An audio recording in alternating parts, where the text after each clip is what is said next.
আসসালামু আলাইকুম প্রিয় বন্ধুরা, কেমন আছেন? আমি কিন্তু এখন আপনাদের আচার বানিয়ে দেখাবো। আম তো প্রায় শেষ হয়ে গিয়েছে, কাঁচা আম। এখন মার্কেটে শুধু পাকা আম।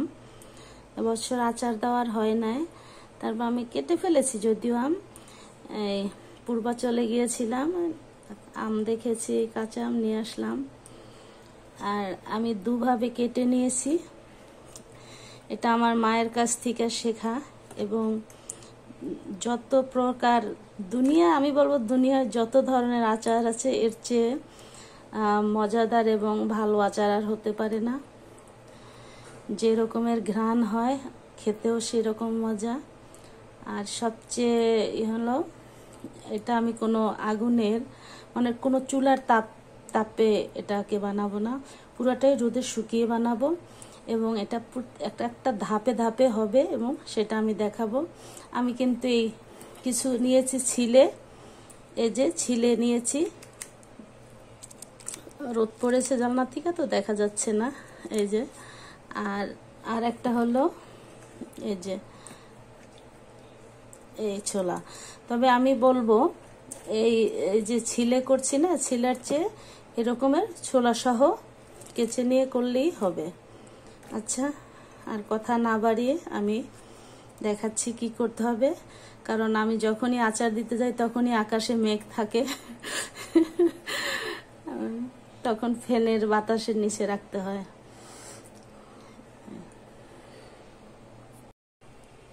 আমি আমটাকে ভালো করে ধুয়ে নিয়েছি। এখন এই যে এভাবে সাজাতে হবে।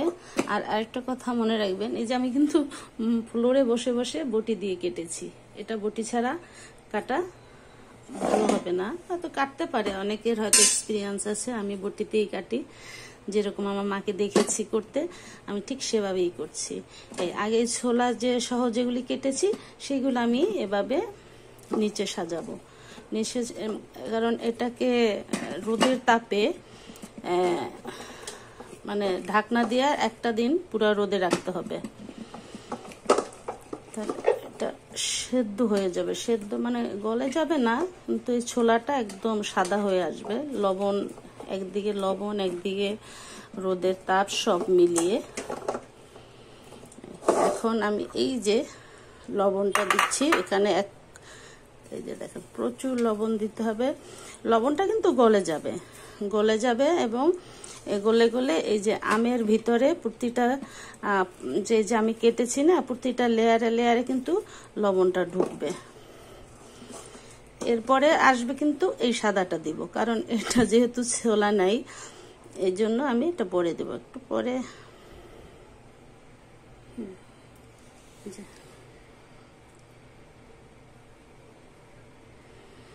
আমি এখন রোদে দেব। যে ঢাকনা দিয়ে দিলাম এবং এখানে যে ছোট্ট ছিদ্রটাকে আমি টিস্যু দিয়ে আটকিয়ে দিলাম। কারণ এটাকে পুরা রোদের ভিতরে একদিন রাখবো এবং রোদের তাপে ভিতরে বাষ্প হয়ে এই যে সবুজ সবুজ এগুলো সেদ্ধ হয়ে আমটা একদম সফট হয়ে যাবে। আগেই বলেছি যে আমি কোনো আগুনের জাল দিয়ে এটা আমি তৈরি করব না, পুরোটাই রোদের দিতে হবে। এবং আমি এক হাতে করছি তো, এই জন্য এটাকে কিভাবে কাটতে হয় সেটা আমি দেখালাম না। ইনশাল্লাহ আপনারা করলে আপনাদেরটা আরও ভালো হবে, আমার চেয়েও অনেক ভালো হবে। আসি তার পরবর্তী নিয়ে। এই পর্যায়ে আমি এখন এটাকে চিপে চিপে এভাবে দেখেন। এখন সব কিন্তু সবুজ হলুদ হয়ে গেছে, আগে ছিল সবুজ। রোদের তাপে সব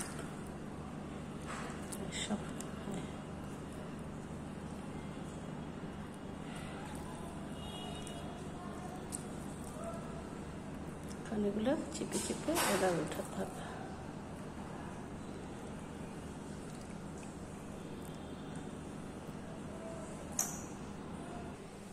এখন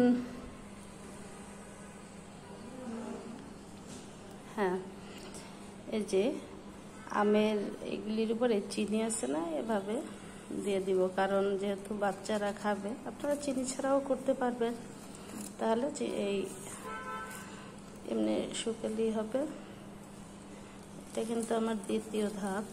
আমি যে লবণ মেখে রেখেছিলাম, আম থেকে কিন্তু প্রচুর পানি বের হয়েছে, আমি সেটাও দেখাবো।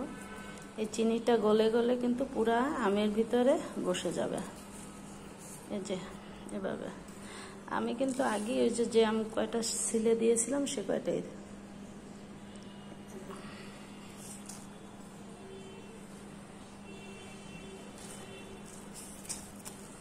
আর এই যে আম থেকে এতগুলি পানি বের হয়েছে।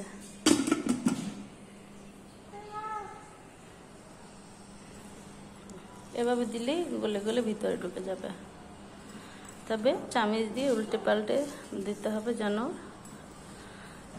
ই হয়। আচ্ছা, আমি এটা এখন রোদে দিব, আর দেওয়ার পরে এরপরে আসবো তৃতীয় ধাপে। আজকে প্রচণ্ড রোদ, একটা রোদেই মনে হয় কিছুটা কাবার হবে। হ্যাঁ, এই রোদে দেওয়ার পরে এখন যেটা হচ্ছে, এই একদম শক্ত হবে না, একদম নয়, যে দেখেন এই যে আমি চিনিটা দিয়েছিলাম এখানে, একদম এই যে চিনিটা গলে সমস্ত কিছু এই আমের ভিতরেই কিন্তু চলে গেছে। এখন একদম টক ছিল আমগুলি। এটা হলো এই ছোলা সহটা। এখন যেটা করব, এটার সাথে এখানে কিন্তু ধনে বাটা আর সামান্য আদা দিয়েছি, আর কিছু না। যদিও বাটাটা ভালো হয় না, খালার দ্বারা করিয়েছি, মানুষের দ্বারা করালে যা হয় একটা পাটায় বাটতে হয়, কিন্তু দেখেন এইভাবে এগুলাকে এভাবে প্রতিটা মাখতে হবে। এই মাখার পরে আর একটা আর সরিষার তেল দেবো, কিন্তু এটা আমি আগে মাখিয়ে নিই, তারপর দেখো আমি এক হাত দিয়ে করছি তো। এখন এই যে মশলা মাখানোর পরে এই পর্যায়ে আসছে। এখন এটাকে আমি অন্য প্লেটে তুলবো, যেহেতু অনেক এটার মধ্যে সরিষার তেল ঢেলে দিলাম, ঢেলে মানে এতে এই যে এভাবে যদি করে, তাহলে এই আচারটা একদম হার্ড হয়ে যাবে না, মানে নরম থাকবে ভিতরে। এটাকে আমি আজকে এক রোদ দিব, দিয়ে কিন্তু আমি বয়মে ঢুকিয়ে রাখবো। এটা হলো ওই যে ছোলা ছিলে যেটা দিয়েছি, আর এটা ছোলা সহ, কিন্তু এটা ভালো হয় বেশি। এটা দেখতে সুন্দর, কিন্তু টেস্ট একই হবে, কিন্তু এটা একটু কেমন জানি হয়ে যায়, শুকিয়ে মানে ছোট হয়ে একেবারে আমি মাখিয়ে তারপরে। হ্যাঁ, এই যে এই আদা এবং ধনে বাটা মেশানোর পরে, মানে মেখে দেওয়ার পরে, এবং সরিষার তেল এই অবস্থা, এটাকে জাস্ট একটা রোদ দিব, আর বেশি না। রোদ দিলে কিন্তু একদম শুকিয়ে শুটকি হয়ে যাবে, খেতে মজা লাগবে না। ঘেরান আসবে ঠিকই, কারণ এই আচারটা প্রচুর ঘেরান হয়। আর আমি কিন্তু সব কিছু কাঁচা দিয়েছি, এই যে এটা কিন্তু আদা এবং যে ধনে বাটাটা একদম কাঁচা বেটেছি।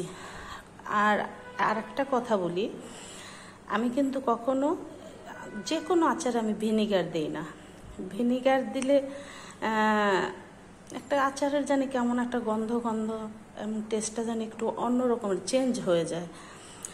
আর সবচেয়ে একটা কথা, মানে বড় কথা, এবং হয়তো আপনারা কেউ জানতেও পারেন, নাও জানতে পারেন, এবং হয়তো কেউ শুনে বলবেন যে কথার কোনো ভিত্তি নেই। আসলে এটাই সত্যি,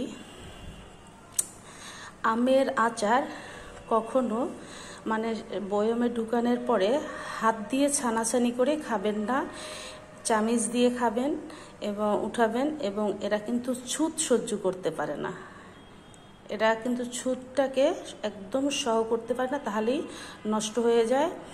এই জন্য মানুষের ছুঁতের সাথে এদের সাথে কিন্তু মানে যায় না, এরা খুব একটা শৌখিন জিনিস। আচারটা কিন্তু আসলেই শৌখিন জিনিস। আচ্ছা, এটা আমি এক রোদ দেওয়ার পরে আমি এটা বয়মে তুলে যখন তুলব তখন কি কি মশলা অ্যাড করব সেটা আমি আপনাদেরকে দেখাবো।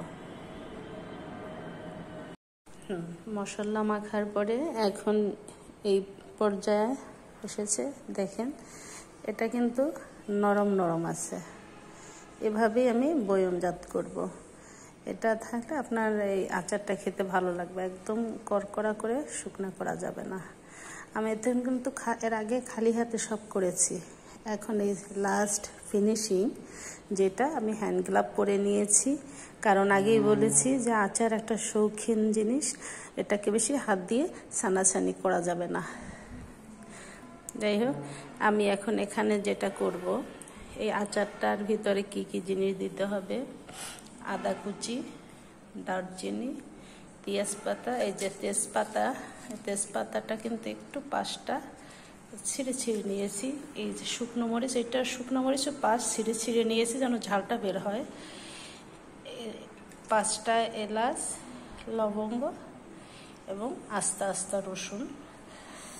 আপনি ইচ্ছে করলে ঝাল, এখানে কিন্তু ঝাল দেওয়া হয় না, ইচ্ছে করলে আপনি ঝাল আচারটা সাজানোর পরে আপনি দুটো বোম্বাই মরিচ, সেটাও মানে নাগামরিচ, কেউ বলে নাগামরিচ, কেউ বলে বোম্বাই মরিচ, দিয়ে দিতে পারেন। এখন আমি দিইনি, কারণ বাজারের গুলিতে তেমন ঘেরান নাই। বিসমিল্লাহির রহমানির রহিম।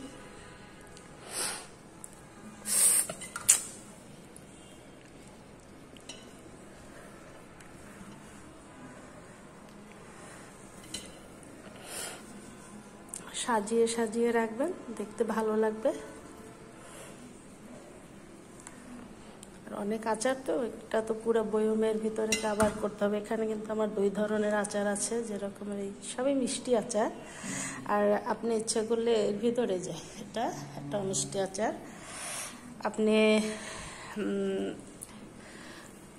একটা জিনিস করতে পারেন, যারা পাঁচফোড়ন যদি একটু টক আচারটা হয় তাহলে পাঁচফোড়নটা আপনি দিয়ে নিতে পারেন, কারণ যেহেতু এটা মিষ্টি আছে এর জন্য আমি ওই গরম মশলাটাই দিয়ে দিলাম।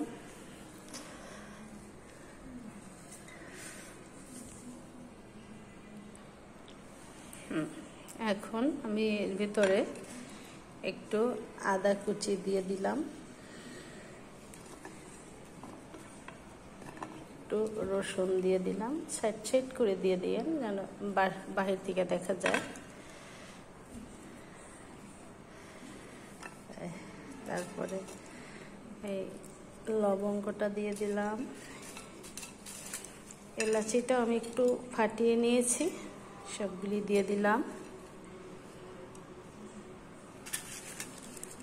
আমার ভিডিও এলোমেলো হয়ে যাচ্ছে, কারণ আমি এক হাতে ধরে আর এক হাত দিয়ে করছি ভিডিও, তার ভিডিওটা একটু লম্বা হবে।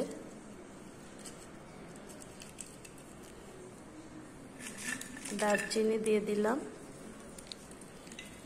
ভেতরে দিয়ে দিলি ঘ্রাণটা ছড়িয়ে যাবে সব জায়গায়, আর এটা নিয়ে আর বেশি ভালো লাগে না করতে। এখন আর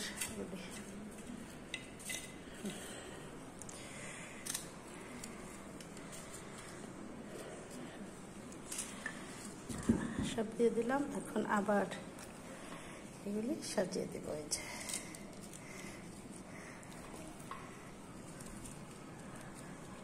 একটু চেপে চেপে ভরে দিলে আপনার সমস্ত কিছুর মধ্যে ভরবে। যে পরিমাণ আচার, এটা কষ্টই হবে রাখতে। আবার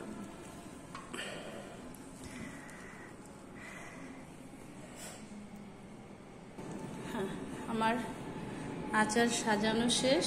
আমি এখন তেল দিচ্ছি,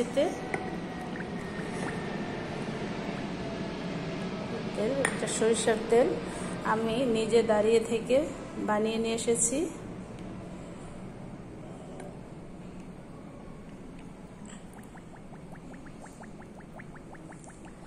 আচারের সবচেয়ে বেশি জরুরি যেটা, সেটা সব সময় আচার তেলে দিয়ে তেল মানে আচারের উপরে তেল থাকতে হবে, তাহলে আপনি ওই যে ভিনিগার বলেন আর যাই বলেন ওটা দেওয়ার দরকার পড়ে না। আপনি 5 বছর ফেলে রাখলেও আপনার আচার নষ্ট হবে না। 5 বছর তো আর আচার রেখে খাওয়া যায় না, তেলের স্বাদটা অন্যরকম হয়ে যায়।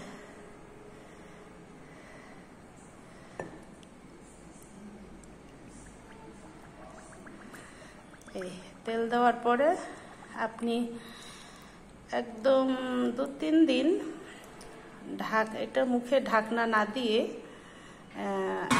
শুধু একটা কাপড়, পাতলা কাপড় বেঁধে সেই কাপড়টা দিয়ে প্রায় 4-5 দিন লাগে না, এই 3 দিন 4 দিন পর্যন্ত এই আচারটাকে রোদে দিবেন। তাহলে এটা আস্তে আস্তে এটার ভিতর থেকে ঘেরান মানে সুঘ্রাণ বের হবে। আমার টেবিলের উপরে হাঁড়ি পাতিল রাখা, প্লেট শুকেসে রাখবো।